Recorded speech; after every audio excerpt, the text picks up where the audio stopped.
Beginner versus Pro Compression Edition. A lot of people know when they're starting out that you need to compress a vocal to get it to sit consistently in your mix, but often people think that you need to do all of the compression that you want with just one compressor. So sometimes that can work. I've got an 1176 here, which is a really nice grabby compressor, and it can work really nicely for quite an upfront, obviously compressed vocal sound.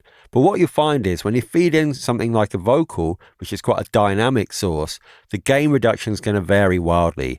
On the loudest parts going into it, you're going to get quite a lot of gain reduction and a lot less on the quieter syllables. More experienced mixers will often use two compressors in series. So the first one, you pull down the input so that it's only activating on the loudest peaks in that vocal. Then you'll follow that up with a much slower, more relaxed compressor. The LA2A is a really common example of that. That way you're feeding from that first compressor a signal which is already a bit more uniform. The big peaks have been squashed down.